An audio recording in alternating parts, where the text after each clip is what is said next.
Hey, what's going on, y'all? Eric Mulder here with Covert Conversations. Thanks for joining me today.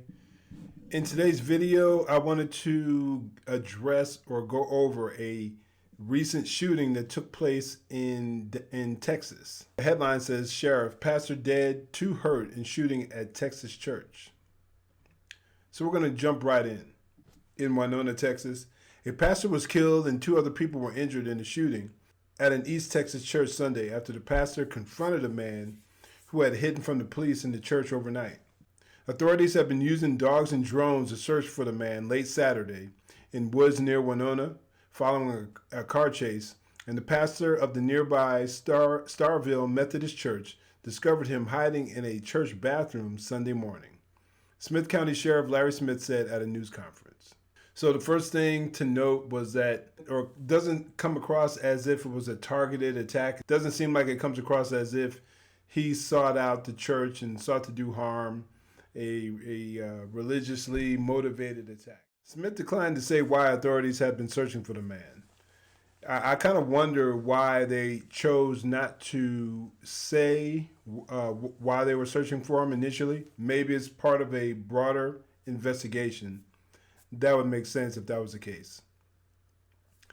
Let's move on into a little more details. The pastor drew a gun and ordered the man to stop.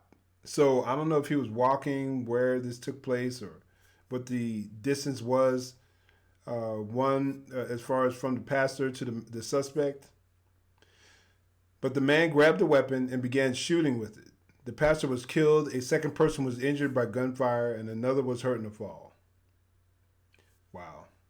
The man sold the pastor's vehicle and fled east before being arrested by deputies in nearby Harrison County, Smith said. He said the man was hospitalized Sunday afternoon with gunshot wounds to his hand, but that it's unclear when he was shot.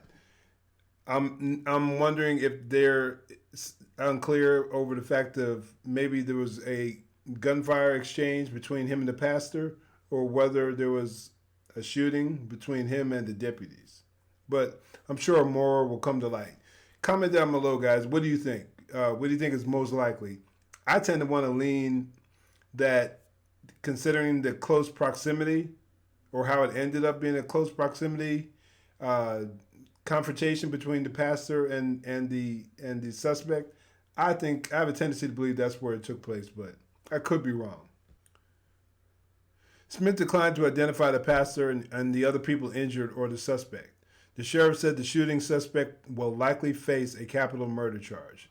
I would definitely hope so. The shooting was reported around 9:20 a.m., and there were no services going on at the time. Smith said the pastor, his wife, and 2 other people were in the church at the time. So I would assume there that they were probably just doing a check or something along those lines when they came in contact with the guy. Who knows? The man appears to have taken shelter in the church out of convenience, and there's nothing to indicate that the shooting was motivated by a religious animus, as I mentioned earlier. This is not a church-related, religion-related offense, said Smith. Governor Greg Abbott sent his condolences. Our hearts are with the victims and the families of those killed or injured in this terrible tragedy, he said in a statement. It's unclear exactly when the man entered the church in Starville, near Winona, about 100 miles east of Dallas. Representatives of Starville Methodist could not be immediately reached for comment. Starville Methodist was built in 1853, according to the Texas State Historical Association. Yeah, that's a pretty sad incident overall. A couple of takeaways from this.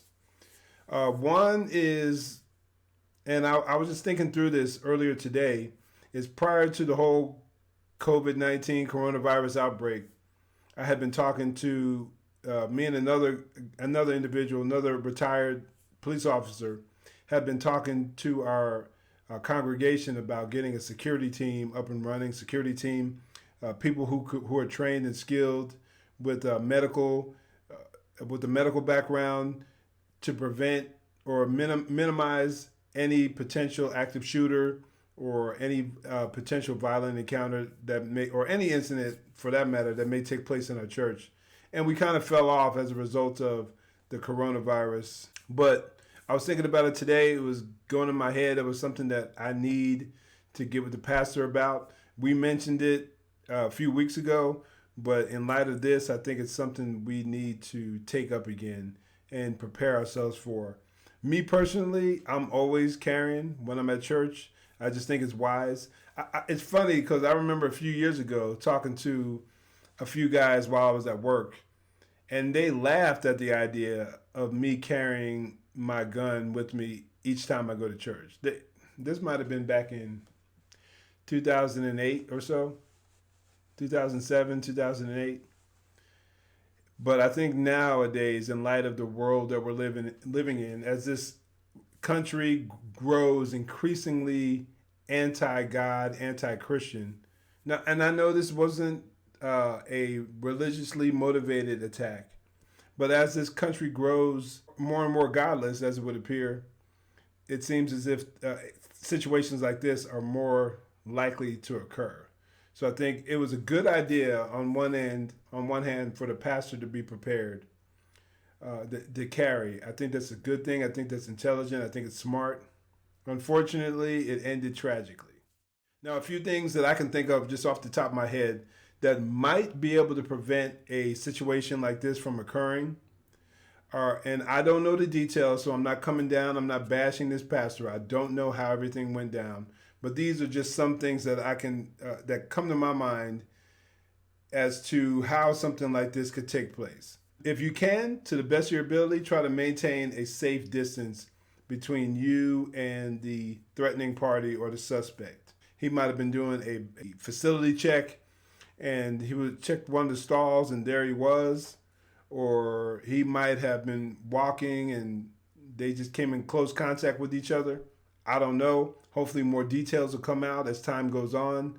But if you can, to the best of your ability, try to maintain a safe distance. Most of us are probably familiar with the 21-foot rule. It demonstrates how quickly someone can cover 21 feet with a knife in comparison to the individual who's in possession of a gun. A lot of times, if the gun is holstered, an individual who's in possession of a knife can cover 21 feet in somewhere around 1 to 2 seconds. In order to minimize an event like that happening to you, you need to, one, be proficient in practice with your firearm.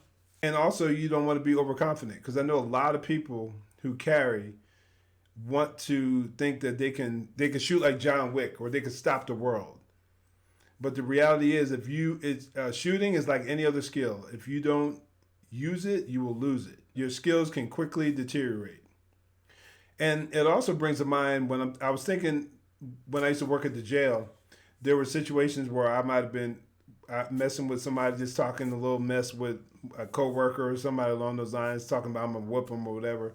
And then a lot of these guys would love to throw up the fact that, oh man, if I got my gun, it's not even a confrontation. You're done. And I just want to remind people that not every situation, every setting is conducive for you being in possession of a weapon. There's some places where they say it's illegal to carry a firearm. If you're in a courtroom, in particularly like a federal courtroom or something along those lines, which leads into my next point. You need to do whatever you can. My next 2 points is to maintain, to the best of your ability, within your limits, within your physical limits, maintain a high level of physical fitness. I know that there are factors that can impact that: age, injuries, illness, so on and so forth. So do what you can as I said, to the best of your ability to maintain a high level of physical fitness, because you never know when you'll find yourself in a physical confrontation. This is for men and for women. No one's exempt. And I think strength training can be beneficial to everyone. I'm an advocate of that. Regardless of your age, I'm a huge advocate of that. If you try to do what you can to maintain your physical fitness, comment down below. I like to hear the things that you do. Whether you are big into cardio, whether you do CrossFit, whether you're into powerlifting, body weight exercises, comment down below. I'd love to know what you guys do. I try to do a little bit of all that. I try to do some heavy strength training. I try to keep my cardio high, running, doing the stairs, rowing, elliptical machine, exercise bike. I try to be very balanced in maintaining a high level of endurance and speed and power, just because I don't want to get caught. Regardless of the situation, I want to know that I can take care of myself. I want to know that I can take care of my family or anyone else that might be around who may be in need. I want to do whatever I can to save lives. And I don't want to be a liability. And sadly, there are a lot of people out there who are liabilities. And the last point I'd like to make is it's a smart thing to do what you can to keep your physical tactics up to par, your martial arts ability. Now, if you've never trained before, there's no time like the present to start. And I know there could be factors involved, finances, once again, health and age and things like that. But just to offer a little encouragement, I just followed a few days ago I think she goes by BJJ Grandma, Brazilian Jiu-Jitsu grandmother in her 70s who practices jiu-jitsu all the time. And from what I can see, she's pretty skilled. And in regard to the physical fitness area, I just also posted an article. I think I did it on my Code Red Conversations Facebook page and my own personal Facebook page. I just posted an article of a 80-year-old man who does CrossFit, cancer survivor, all that, CrossFits regularly, and he's in amazing shape. So I do know that there may be reasons why and things that can limit you, but I still believe that for the majority of people, there are ways to work around that. You're in a better position to defend yourself and defend those around you. Once again, pastor got killed, 2 injured in the process. So what do you guys think about this whole situation? Could this have been prevented from what we know so far? Comment down below. In the meantime, stay safe, God bless, and make sure you join the conversation.